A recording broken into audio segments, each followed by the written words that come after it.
Get her on. And good morning, good afternoon, good evening, whatever time it may be when you are tuning in. This is Dealing with the Aftermath. Dealing with the aftermath, coming out as pure gold with your hosts, Tanya Reeves, Mary Hale, Patricia Brooks, Beatrice Carter, and Tennille M. Jackson. Dealing with the aftermath, the show helping you with all your tissue issues. All right, ladies, welcome back to week two. And to all of those who are tuning in, whether you're watching live on Facebook from my page or within our Dealing with the Aftermath group. If you did not know that there is a group called Dealing with the Aftermath, we're here to let you know and let you know that you can feel free to join that group.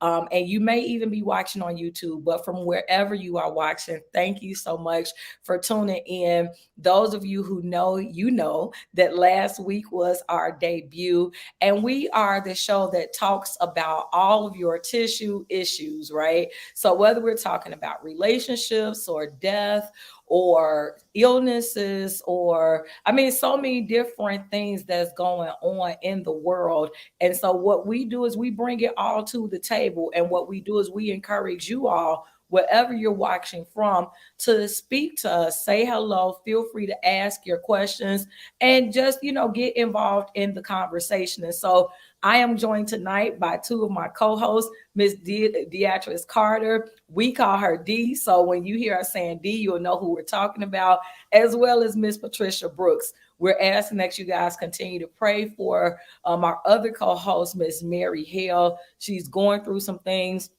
but we know that prayer changes things, right? So we are looking for her to be joining us very soon in the coming weeks. And so on today, what we want to talk about is dealing with death, right?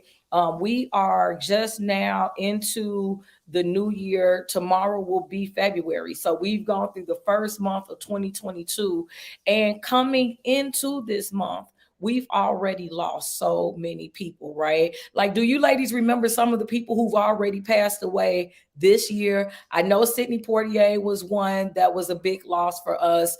And again, right now, I'm just going to talk about celebrities.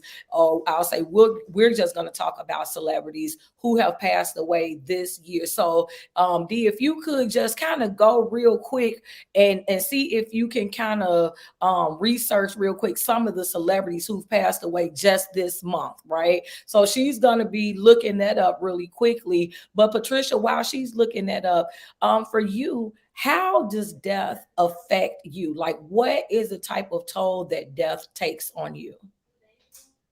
Hmm. Um, that's a very, good question. Um, Fortunately for me, I have not had to deal with real closeness, if you will, if that makes any sense.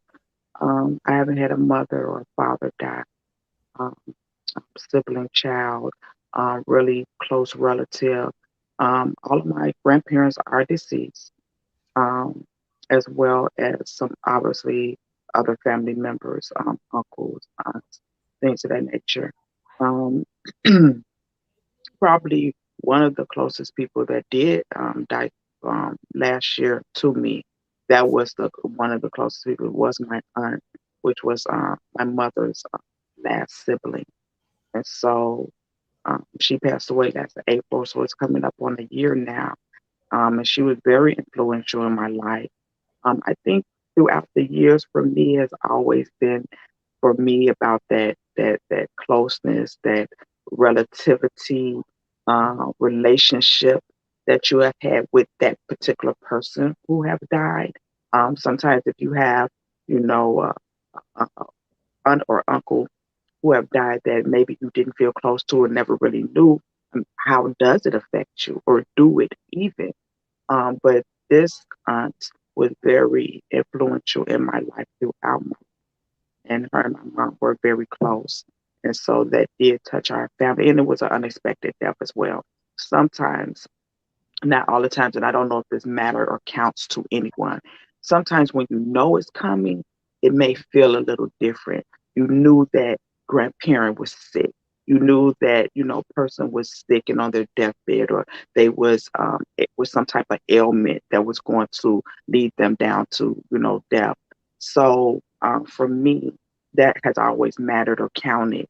By this being an unexpected death, it also hurt our family really tough. So those are the things that throughout my life I've encountered with death. All of my grandparents passed away at different points in my life at different ages, and so my last grandparent passed away in 2015.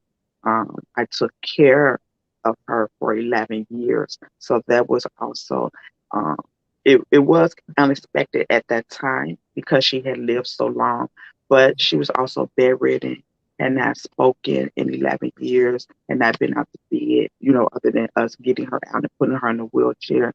So, I mean, we increased her quality of life, and then she was also in her 90s. So, she was about 91, I think, when she passed away. So, yes, we knew at some point in time she would have passed away. But, do I feel maybe she could have lived a little longer? Maybe. But, it was that time. And so that's what happened. And those are pretty much my experiences with death. Okay. And so for those of you who are coming on, put in the comment section if you have lost someone. Patricia said she hasn't really lost people who are close to her. And so I'm kind of the polar opposite. I've lost everybody. Like, you have to laugh sometime to keep from crying. I've lost my mother, my biological father, my dad who raised me, my grandmother's, and I lost everybody over the course of a decade. So over the course of 10 years, all of my major people were dying. And so I am very well acquainted with death. But those of you who are tuning in, if you've lost someone, put in the comment section, just even as a way of remembering them, put in their names, when you lost this person. And even if you want to go a little bit deeper with sharing, how did it make you feel? Because when we lose people, it affects everybody in a different way. So Miss D, we know you shared with us on a previous show about having lost your dad. How many, have you had a lot of experience with death, and how has it affected you? I have had a lot of experience with death. Even from an very early age, even as an infant. And I say, my chapter in dealing with the aftermath, one of my main chapters is about death. I believe that I was affected by death even before I was born and as a young infant, and then it trickled through my early childhood. So, I'm churchy, but I feel like I've always been acquainted with death, always been acquainted with grief. I believe I said, and I know there are new people here, that when I was 4 months old, my father was killed in a car accident. So I never knew my father. So by the time I was aware of anything, there was no dad. Prior to my birth, my mother had lost a baby girl. And then 1 year prior to my birth, my mother had lost a 12-year-old son to heart disease. Oh, wow. Just a year before I was born. And then I was born. And then 4 months later, my father died. So I think I started out in grief, in not a sad home, but it was always lingering there. And then as a small child, I was attached to my mother's mother, my grandmother. my mother's father had already passed away when she was a child. And so my grandmother died when I was 4, my mother's mother. So I grieved that because I was very close to her. I have great memories of her. And I know people say, how do you know how old you were when you remember something? I have memories from 2.5, 3 years old, because my grandma died when I was 4, and I have vivid memories of her. I know what we did. I can explain some of the things we did. And so that's how I know how far back my memories go. And then, not to talk too long on this stretch, it was just death after death after death, aunts and uncles, just death all through my early childhood up until my early 20s. And of course beyond, but all of my early life, there was just death after death after death. And I was in denial. So I'll leave it there, and we can come back to that if you want to. Yeah, absolutely. And so for those of you who may just be tuning in, tonight's dealing with the aftermath. We are dealing with death. It is not a fun topic. It is not, in many cases, it's not a happy topic, but it is definitely one that needs to be addressed because it is a matter of life. The fact of the matter is that as sure as you are born, you are going to die. I had someone once say, the only thing that's uncertain is that dash, right? So you know that you're going to be born, you know that you're going to die, but you just don't know the in between. You don't know how long that you have to live on this earth. And so a lot of times we don't like to think about it. We don't like to discuss it. And I want to kind of, we set the tone in talking about understanding that death affects us all, right? Understand that it's not just, celebrities, which again, at the top of the show, I don't know, Dee, were you able to find any more of the celebrities that have passed away? I found a few. Okay, Yes. Go ahead and let's say some of those names. Well, I don't know. There's Meatloaf. He was a rock star. Really? I didn't know he really passed. A few days ago. Yeah. Sunil, you gotta Yes. keep up the current events. Yeah. Yes. Sorry, I missed that one. And Louis Anderson, a comedian. Wait a Bob minute, Louis. Saget. Yeah. Did you not just tell me I got to keep up with the so do you? Yeah, but I knew about Louis Anderson. Carry on. And Bob Saget, you probably knew as well. Yeah. From Full House. We grew up on that. Absolutely. Terry Mugler from the fashion industry. I don't know if y'all know him. I follow fashion. I don't have any of his clothes, but I do have some of his perfumes. Okay. His perfumes are wonderful. And I saw that he passed on January the 23rd. Okay. And then I really didn't remember this fella's name, but he is known to all of us, Howard Hessman. He was Dr. Johnny Fever, WKRP in Cincinnati. Yeah, just the other day, yesterday, I believe. Yeah. Mm-hmm. So that's who I found just looking just briefly, just quickly in this year, not last year, this year. And here's the thing about it. Is because, as we said, we know that it was also, Sidney Poitier. We know, and we're going to kind of briefly touch on the 2 younger ones who just we heard that committed suicide. No matter how old or how young, death is always going to affect you, because I think one of the reasons is that it makes you realize your own mortality, right? Because it's like, as long as nobody else is dying, then you kind of don't have to deal with it. But it's like, once it hits, then it's like it makes you kind of stop and think. And especially when it's people that whether it's people in your family or like some of those celebrities that Dee just named, where these were people that we grew up with. And so like when people that pass away, it makes you kind of question things, right? And so what I want to do, I want for us to, we're going to talk really briefly about the celebrities who just committed suicide. Going to talk really briefly about that. And then we're going to take a quick break, if you will. We're going to see if we can get Tanya onto the broadcast for the last half.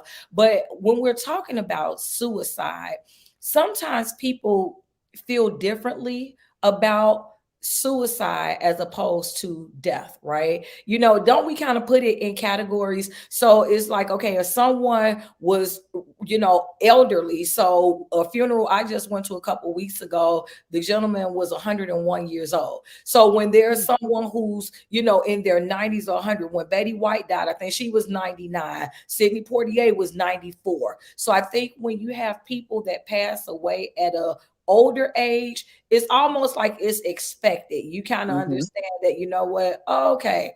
Or, it was so because it's like it's natural causes. Or even if people pass away from what we consider acceptable causes. So like if someone had cancer and you are aware that they had cancer, so now you can kind of prepare mentally for the fact that, hey, I know we got about 3 months or 6 months. You're still sad, but you have that ability to prepare, versus if someone has a heart attack and out of nowhere, then boom. Or in these cases, you had Regina King's son, Ian Alexander Jr., only 26 years old, took his life. And then you had Chesley Christ, who was Miss America in 2019, former attorney. Everybody to look at her would feel that she had everything going for herself. 30 years old, killed herself. And this was jumping off of a building, killing herself. And so when you read about stories about suicide, it hits a little different. Patricia, why is that, do you think?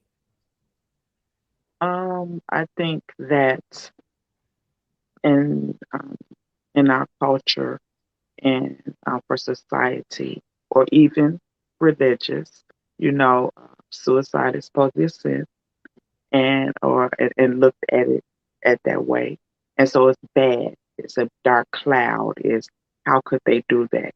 And then so you have, like you were saying, we would look at that young lady and think, oh my God, she has the world in her hands, like everything going for her. This girl was just Miss USA or Miss America, you know what I'm saying? So it's like, why would she do that? But we don't know what's going on with her. Mental health has been a shining, a spotlight has been shining on it, even though we still haven't hit the cusp of it. It's been going on, getting more and more. Um, um, People are learning more and more about it differently. I lost my train of thought. I'm sorry.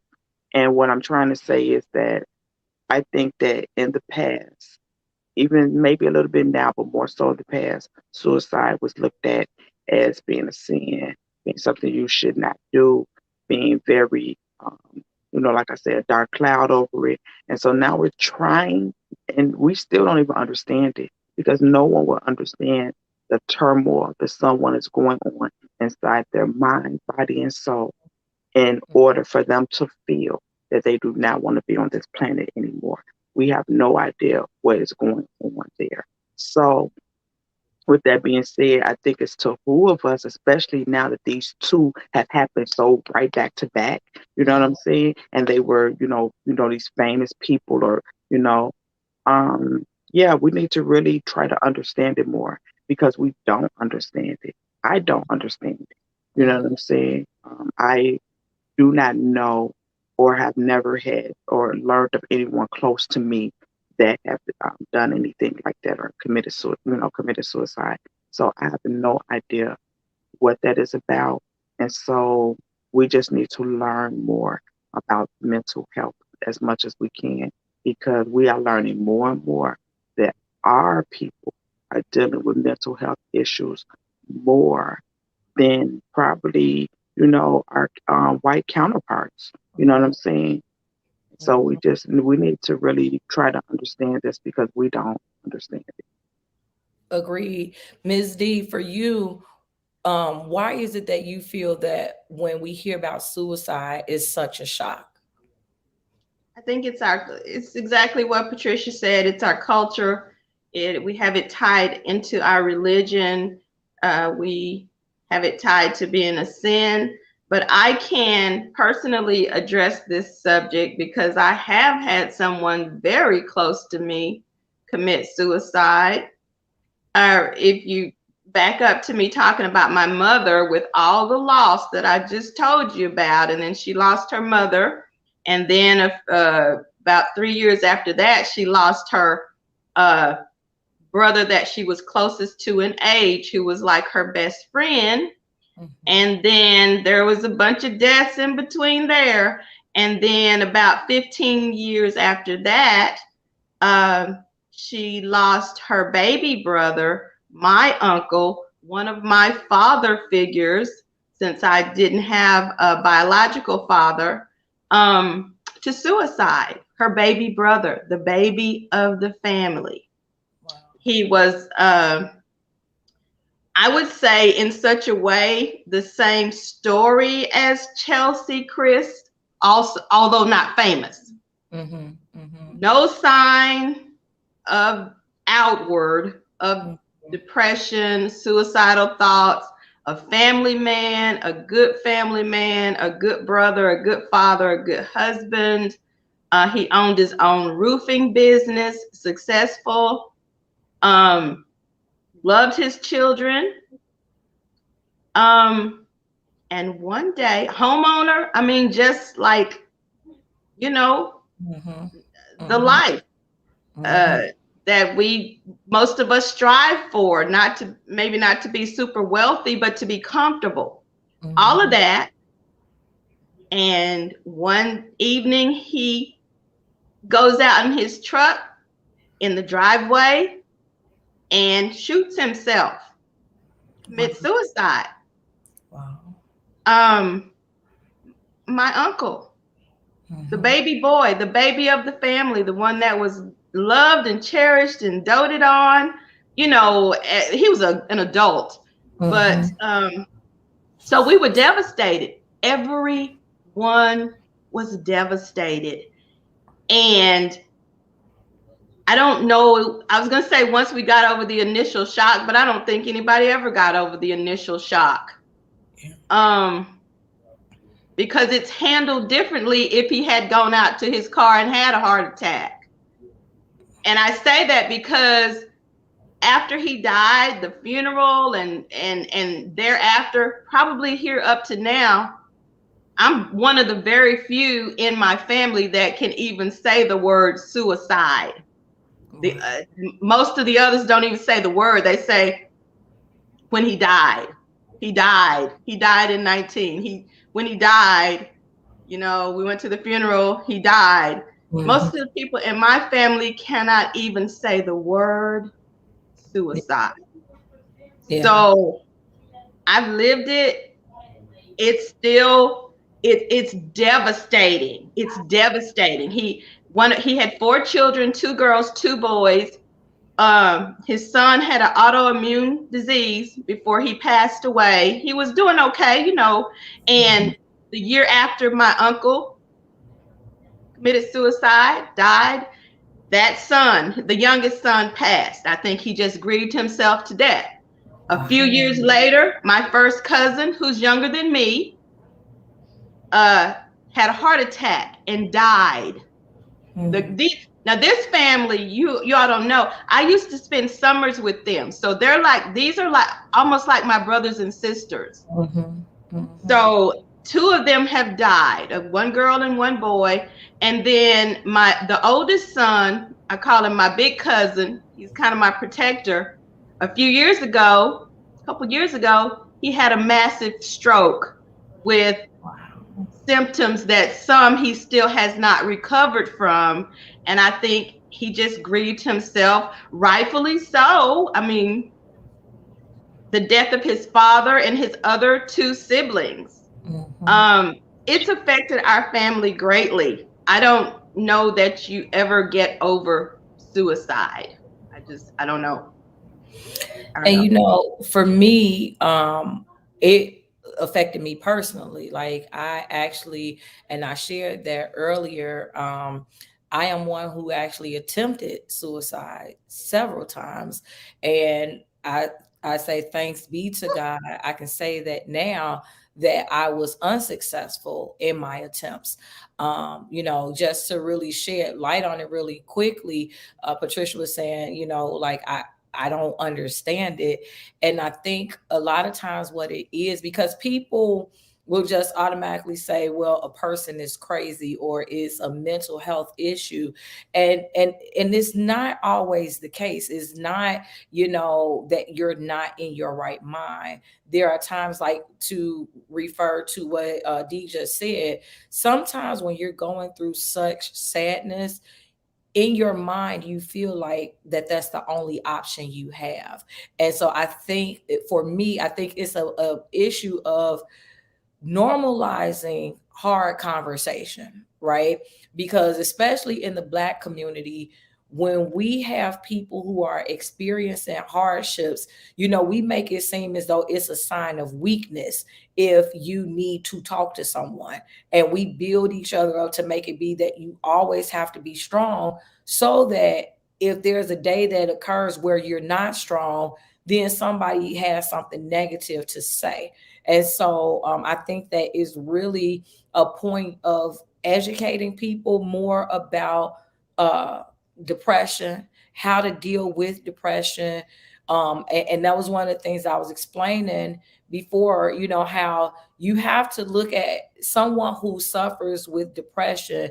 You have to look at that with the same seriousness as you would with someone who is an alcoholic, right? Like, if you understand that they are an alcoholic, then either you don't offer them alcohol or you don't drink in front of them, right? Because you understand that could create a slippery slope for them.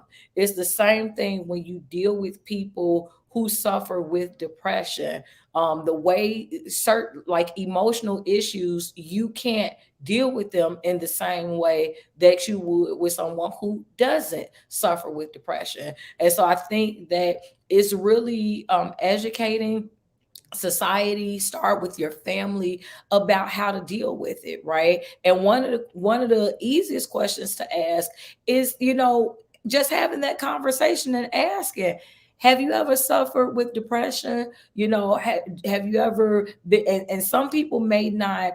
There is a difference between sadness and depression. Like, clinically, there is a difference between the two. I was clinically depressed, had different prescriptions and things like that to deal with it. But the point is that you can get help and it can get better. And I think that is important to really put out there, that it does not have to end your life. Whatever your issues are, even though they may really seem extremely horrible in that moment, it is so important to talk to someone. It is so important to, because it's not even about having a whether or not you have a relationship with God. Because my first attempt, like, I was born and raised in the church, so I always knew who God was. But when I was 19, I didn't really have a personal relationship. In my older years, I did have a personal relationship, but in that moment, that wasn't what I was thinking about. That's not where my head was. And so, a lot of times we do improperly and incorrectly, we judge. We look at someone and we feel that people evaluate themselves the same way that we evaluate them, right? So, like, I remember when Robin Williams killed himself, and I remember it took the world by storm, because he was so, first of all, you don't really think that a comedian would kill themselves, right? And everybody was so devastated. And so then it started coming out after the fact that maybe he had this issue or this thing or that thing. And so maybe that was the reason why he felt the need to do it. But the fact is that you will never know. You don't understand what somebody is going through. And if they are successful in their attempt, it's not like they can tell you why it is. All you ever can do is speculate. With the story with Regina King's son, the speculation is there was something that happened on social media that was extremely overwhelming for him. But do we really know that that's the case? No, Right.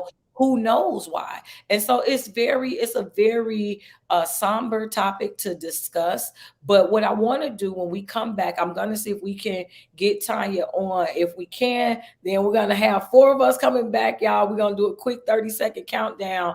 And if not, we're going to continue we're still talking about death, but what we're going to do is talk about the practical side of dealing with it. So in other words, once somebody dies, then what? So we will talk about that. Give us 30 seconds and we'll be right back.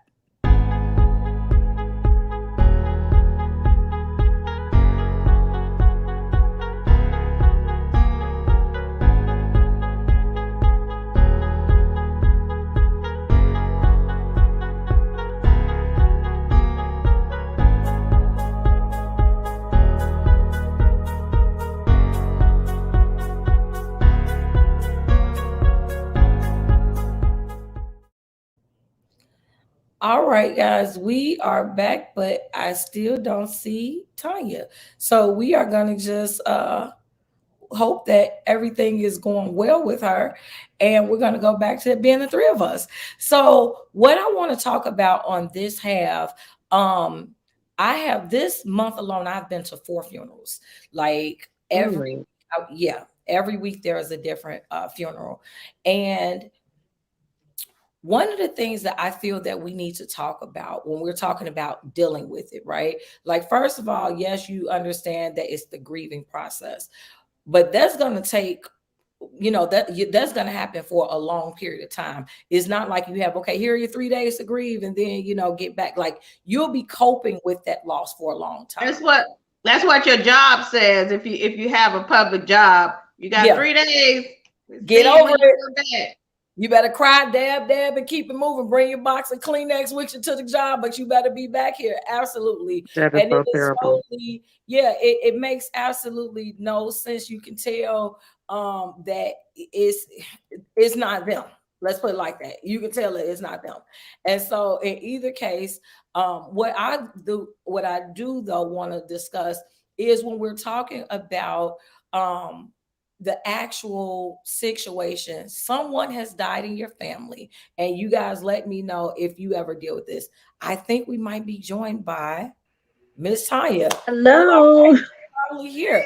Hello, ma'am. So I don't know what was going on with my. You're just in the second half of the show. So what we want to talk about now, have you all ever had it where someone passed away, but they did not have insurance? And what you saw was either a GoFundMe page or different people having to try to raise the money to pay for the funeral, or even in the worst case scenario where it just led to cremation because funds were not available. Has anyone ever experienced that? Yes. Okay, well, why don't you speak to that, Miss Tanya? First of all, who was it, and were you having to be responsible or help get that situation taken care of? Well, I've had a couple of situations that I did experience, mostly family friends. However, I did have a cousin who passed away a few years ago.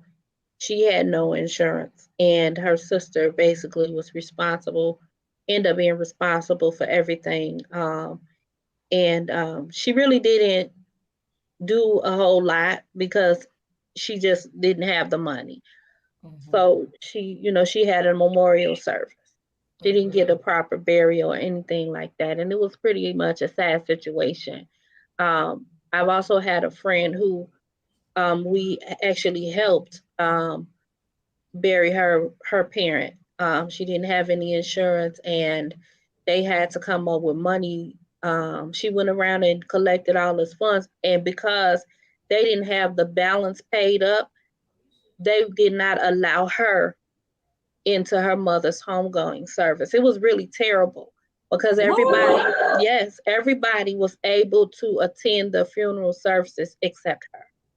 And I thought that was horrible because she is the one who actually went around collecting money from people and gave up rent money and everything, her livelihood, to try to give her mother a proper funeral and burial. And when all said and done, they would not even allow her into the funeral home. I thought it was the most disgusting thing they could have done. No compassion whatsoever. But you know what? That does lend itself to this question, because at the end of the day, funeral homes, it's a business. If we're just being honest, it's a business. So it's just like if you were to go into, like, from the compassion side, we would want it to be where people would extend compassion. However, is it not wrong if they do all of these services and they're not paid? What is their recourse, right? Right. Like, I get that part. I agree. I guess my thing was she was paying on it. She wasn't behind on it. She was doing it on her own. And they allowed the service. If that was the case, then don't allow the service to happen. that I True. totally agree. True. You Because allow the sorry to service cut you to off. happen. Because how was everybody else able to go instead of her? Exactly. She should have been the only one allowed to go. Right.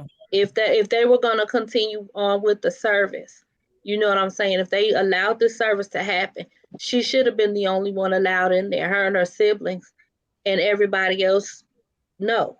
Because again, you know what I'm saying? They still had her service and they still got paid after the service. She still had to pay them. And she did. And But that's she the couldn't thing. attend. She could not attend. And I think that was the most heartbreaking thing that a person could ever have to go through, is not even be able to attend, as they were financially responsible, but not be able to attend their parents' funeral service. And that affected me because she was a good friend of mine. You know what I'm saying? Yeah, I mean, and here's the thing. This They really wouldn't have to pull me up out of that, baby. But but see, here is what my point is, because I understand the after effects and us being emotional. But the fact is that when it comes to matters like this, and this is really what I want to get the point that I want to get across, is that we need to have insurance right now. You're right. So it's like at the end of the day, because again, I say we're all going to die. Yes. Not trying to be morbid, not trying to speak immediate death into anybody's funeral, into anybody's future. But the fact of the matter is that there are so many insurance companies now where it's like dirt cheap to get insurance. And people will walk this earth every day and they won't get insurance, but they will have a Michael Kors purse. They will have, whatever the latest and greatest name brands are. Yes. They'll be able to afford those things, but they will not take the time to get insurance. And the point that I'm making even to that, because you don't have to be a millionaire to buy insurance, right?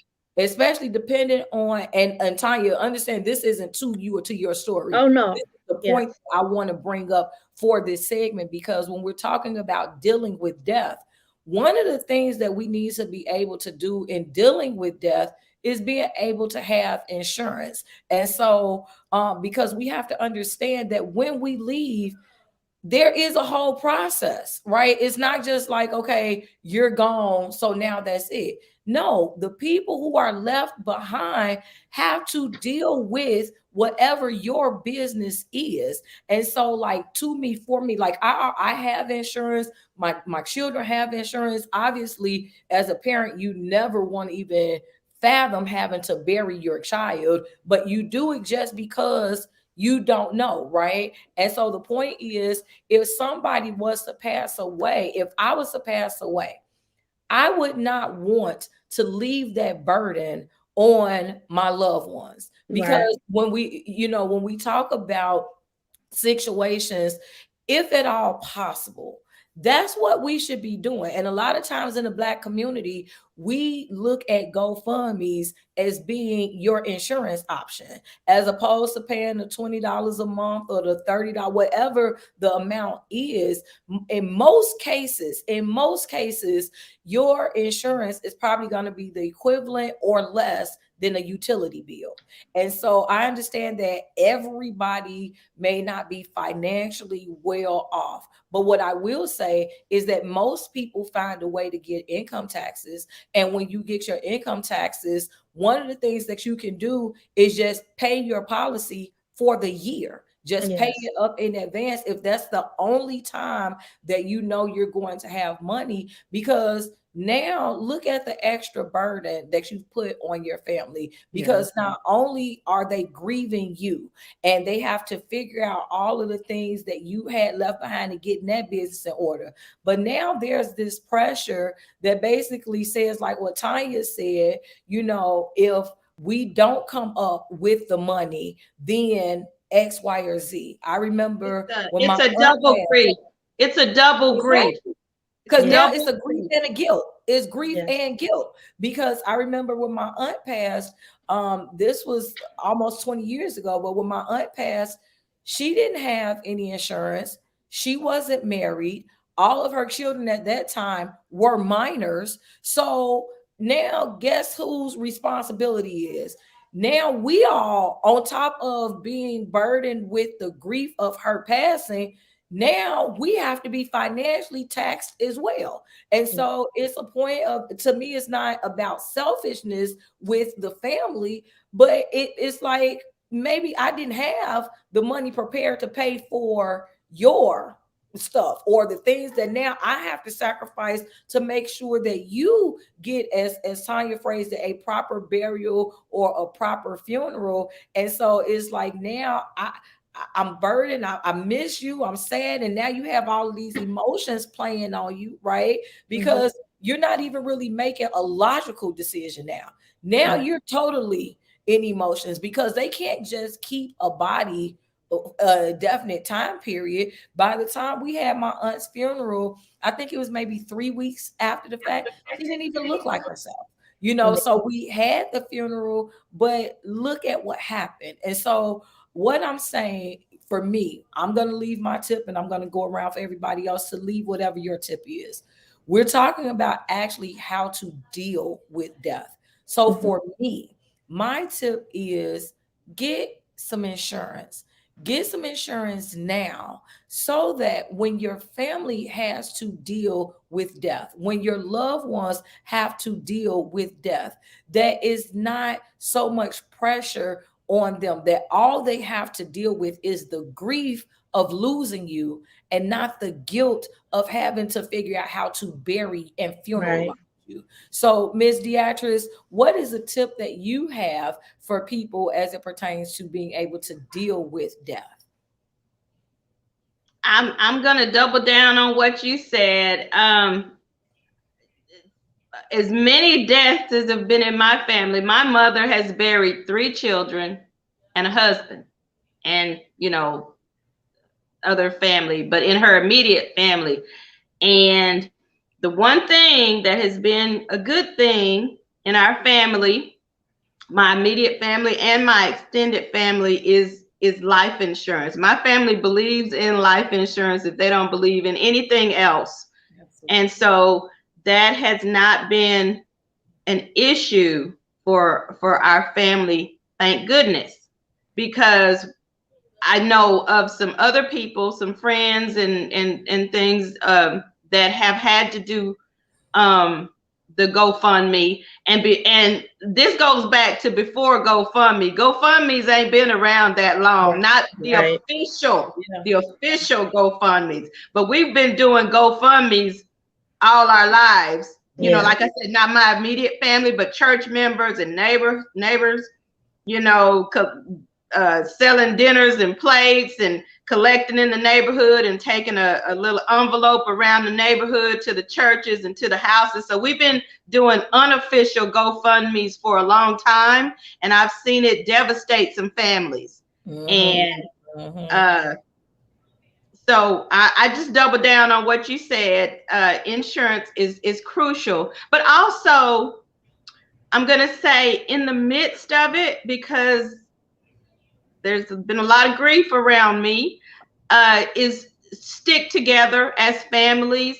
When people die, tensions are high, emotions are high, things come out that have been hidden or not talked about or pushed down.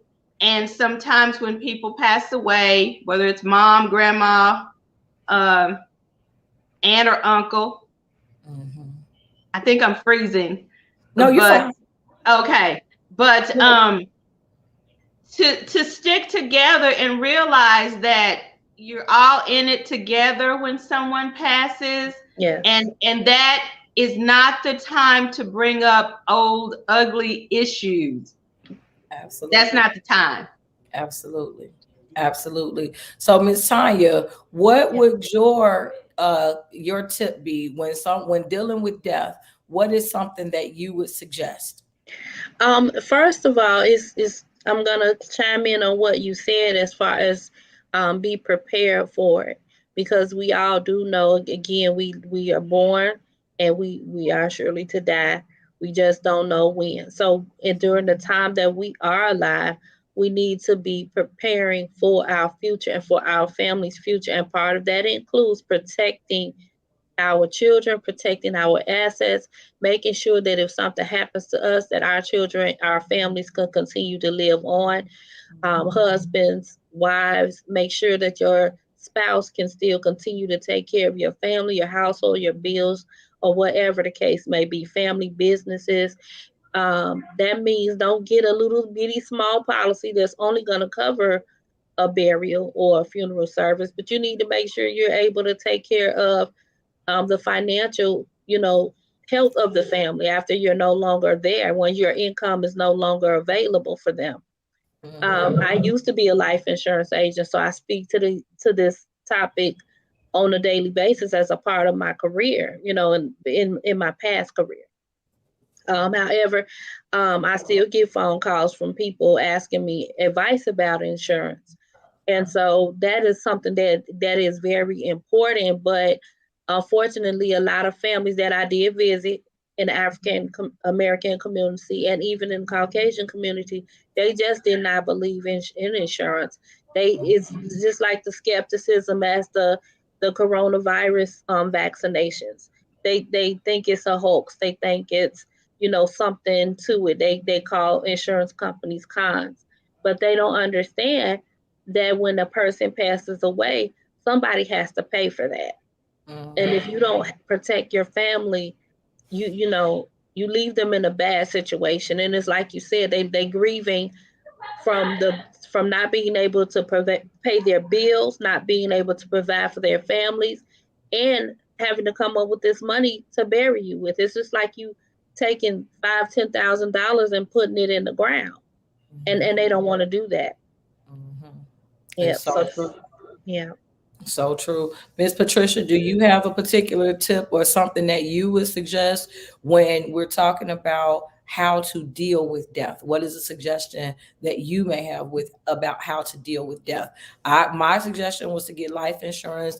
Dee said for families to stick together because it's already kind of a volatile and a very emotional situation. And a lot of times we've seen it. We've seen where families start kind of getting at each other and all of that. So do you have any advice or tip about what people could do when it comes to dealing with death? Oh, I think those two tips are phenomenal. You definitely need to stay insured. I think also too, we don't think about it. I think in the past old days, they did not want to think about death. Getting life insurance meant death. Even though we brought my grandmother home from Mississippi to care for her, my mother she didn't want to think about, her mom passing away, or she didn't, we had talked about way before my grandmother passed away, talked about getting her, that early burial insurance and paying for her plot. My mother didn't want to talk about it. Now, my grandmother did have insurance, but it was very minimal. Luckily, for us because my mother was retired and she retired from the VA. My mother had a 401k and she took that down, some of it, and paid for the remainder. And so it was no ifs, ands, or buts about that. My mother was paying for it. We didn't have to go around with the collection plate. It was like, this is what we're doing. This is what it is. I got the money. I'm going to do that. That's my mom.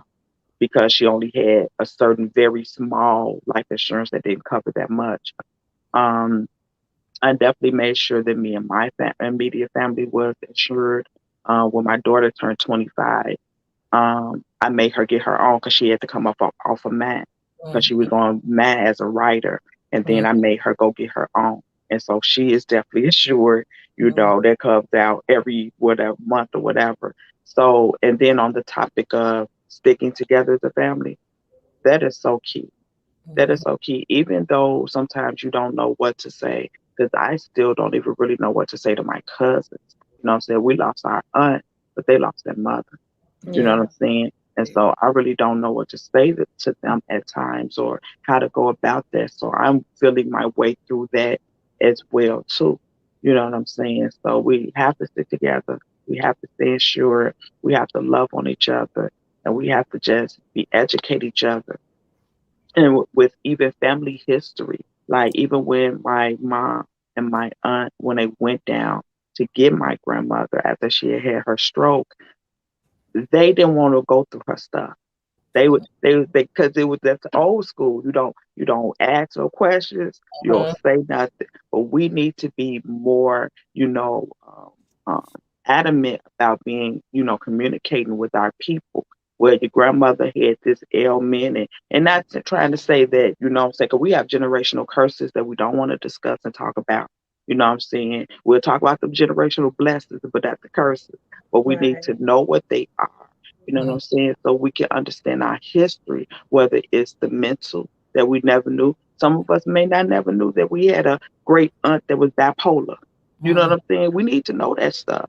We need to be, just proactive about that, learning our family history, what our family is about, what they had mentally, physically. We don't want to know if they just left us some money.